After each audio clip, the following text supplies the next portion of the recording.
ശുദ്ധീകരണ സ്ഥലത്തിലെ ആത്മാക്കൾക്ക് വേണ്ടിയുള്ള നൊവേന. ശുദ്ധീകരണ സ്ഥലത്തെ ആത്മാക്കൾക്ക് വേണ്ടി പ്രാർത്ഥിക്കാൻ കത്തോലിക്ക സഭ സവിശേഷമായി ശ്രദ്ധിക്കുന്ന മാസമാണ് നവംബർ മാസം. നവംബർ 2 സകല മരിച്ചവരുടെയും തിരുനാൾ. കത്തോലിക്ക സഭയിലെ വേദപാരംഗതനും മെത്രാനും ദിവ്യരക്ഷസഭയുടെ സ്ഥാപകനും ധാർമ്മിക ദൈവശാസ്ത്രജ്ഞരുടെ മധ്യസ്ഥനുമായ വിശുദ്ധ അൽഫോൺസ് ലിഗോരി ശുദ്ധീകരണത്തിലെ ആത്മാക്കൾക്ക് വേണ്ടി പ്രാർത്ഥിക്കാൻ ഒരു നൊവേന തയ്യാറാക്കിയിട്ടുണ്ട്. ഈ നൊവേന നവംബർ മാസം 2 തീരുന്ന രീതിയിൽ ഒക്ടോബർ 24 സാധാരണ ആരംഭിക്കുക. ശുദ്ധീകരണ സ്ഥലത്തിലെ ആത്മാക്കളെ യേശുക്രിസ്തുവിനും പരിശുദ്ധ കന്യകാമറിയത്തിനും പരമേൽപ്പിക്കാം. പ്രത്യേകിച്ച് നമ്മുടെ ബന്ധുക്കളെ, ഉപകാരികളെ, സുഹൃത്തുക്കളെ, ശത്രുക്കളെ, ആരും പ്രാർത്ഥിക്കാൻ ഇല്ലാത്തവർക്ക് വേണ്ടിയും നമുക്ക് പ്രാർത്ഥിക്കാം. 5-ാം ദിവസം ശുദ്ധീകരണ ആത്മാക്കളുടെ വലിയൊരു ദുഃഖത്തിന് കാരണം അവരുടെ വിമോചനത്തെ പറ്റിയുള്ള അജ്ഞതയാണ്. ഒരിക്കൽ അവർ വിമോചിക്കപ്പെടും എന്നറിയാം, പക്ഷേ അത് എന്നാണെന്ന് അവർക്ക് അറിയത്തില്ല. നമുക്ക് പ്രാർത്ഥിക്കാം. ഓ ദൈവമേ, ഒരിക്കലും വിമോചനം സാധ്യമല്ലാത്ത നരകാഗ്നിയിൽ ഞാൻ എത്തപ്പെടുകയാണെങ്കിൽ എൻ്റെ സ്ഥിതി എത്രയോ പരിതാപകരം. ഓ എൻ്റെ ദൈവമേ, അനന്ത നന്മ സ്വരൂപനായ അങ്ങയെ മറ്റെല്ലാ വസ്തുക്കളേക്കാൾ ഉപരിയായി ഞാൻ സ്നേഹിക്കുന്നു. അങ്ങേക്കെതിരായി ഞാൻ ചെയ്ത എല്ലാ പാപങ്ങളെയും പ്രതി പൂർണ്ണഹൃദയത്തോടെ ഞാൻ പശ്ചാത്തപിക്കുന്നു. വിശുദ്ധമായ സ്ഥിരോത്സാഹത്തിനുള്ള കൃപ എനിക്ക് നൽകണമേ. ദൈവമേ, എന്നോടും ശുദ്ധീകരണ സ്ഥലത്തിൽ സഹിക്കുന്ന ആത്മാക്കളോടും കരുണയായിരിക്കണമേ. ഓ മറിയമേ, ദൈവമാതാവേ, നിൻ്റെ ശക്തമായ മധ്യസ്ഥതയാൽ അവരുടെ സഹായത്തിന് വരണമേ. സ്വർഗസ്ഥനായ ഞങ്ങളുടെ പിതാവേ, അങ്ങയുടെ തിരുനാമം പരിശുദ്ധമാക്കപ്പെടണമേ. അങ്ങയുടെ രാജ്യം വരണമേ. തിരുവിഷ്ടം സ്വർഗത്തിലെ പോലെ ഭൂമിയിലുമാകണമേ. അന്നന്ന് വേണ്ടുന്ന ആഹാരം ഇന്നും ഞങ്ങൾക്ക് തരണമേ.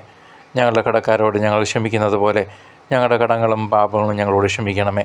പരീക്ഷയിലേക്ക് ഞങ്ങളെ പ്രവേശിപ്പിക്കരുതേ, പിന്നെയോ ദുഷ്ടനിൽ നിന്നും ഞങ്ങളെ രക്ഷിച്ചു കൊള്ളണമേ. നന്മ നിറഞ്ഞ മറിയമേ, സ്വസ്തി, കർത്താവ് അങ്ങയോടുകൂടെ സ്ത്രീകളിൽ അങ്ങ് അനുഗ്രഹിക്കപ്പെട്ടവളാകുന്നു. അങ്ങയുടെ ഉദരത്തിൻ ഫലമായി ഈശോ അനുഗ്രഹിക്കപ്പെട്ടവനാകുന്നു. പരിശുദ്ധ മറിയമേ, തമ്പുരാൻ്റെ അമ്മേ, പാപികളായ ഞങ്ങൾക്ക് വേണ്ടി ഇപ്പോഴും ഞങ്ങളുടെ മരണസമയത്തും തമ്പുരാനോട് അപേക്ഷിച്ചു കൊള്ളണമേ. ആമേൻ. അങ്ങയുടെ മണവാട്ടിയായ സഭയുടെ മേൽ, സഹിക്കുന്ന അങ്ങയുടെ മക്കളുടെ മേൽ കരുണയുണ്ടാകണമേ. ശുദ്ധീകരണ സ്ഥലത്തിലെ ആത്മാക്കളെ അങ്ങയുടെ നിത്യാനന്ദത്തിന് അർഹരാക്കണമേ. പ്രാർത്ഥനയ്ക്ക് ശേഷമുള്ള ജപം. ഓ മാധുര്യമുള്ള ഈശോയെ, ഗെത്സമനയിൽ അങ്ങ് ചിന്തിയ രക്തത്തുള്ളികളാൽ ശുദ്ധീകരണ സ്ഥലത്തിലെ ആത്മാക്കളോട് കരുണയായിരിക്കണമേ. കർത്താവെ, അവരോട് കരുണയുണ്ടാകണമേ. ഓ മാധുര്യമുള്ള ഈശോയെ, ഏറ്റവും ക്രൂരമായ ചമ്മട്ടിയടിയിൽ അങ്ങ് സഹിച്ച വേദനയെ പ്രതി ശുദ്ധീകരണ സ്ഥലത്തിലെ ആത്മാക്കളോട് കരുണയായിരിക്കണമേ. കർത്താവെ, അവരോട് കരുണയുണ്ടാകണമേ.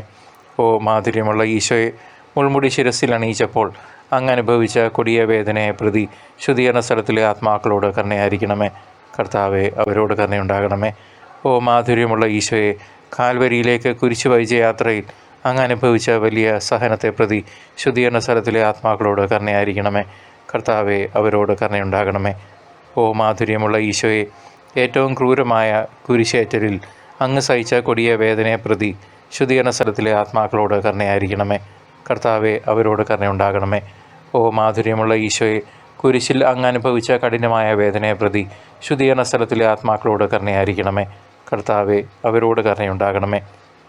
ഓ മാധുര്യമുള്ള ഈശോയെ, അങ്ങയുടെ ആത്മാവിനെ പിതാവിൻ്റെ കരങ്ങളിൽ സമർപ്പിക്കുന്നതിന് മുമ്പ് അങ്ങ് ശ്വസിച്ച അവസാന ശ്വാസത്തെ പ്രതി ശുദ്ധീകരണ സ്ഥലത്തിലെ ആത്മാക്കളോട് കരുണയുണ്ടായിരിക്കണമേ. കർത്താവെ, അവരോട് കരുണയുണ്ടാകണമേ. ശുദ്ധീകരണ സ്ഥലത്തെ ആത്മാക്കൾക്ക് വേണ്ടി പ്രാർത്ഥിക്കുമ്പോൾ നമ്മുടെ ആവശ്യങ്ങൾക്ക് വേണ്ടിയും ഈ നൊവേനയിൽ പ്രാർത്ഥിക്കാവുന്നതാണ്.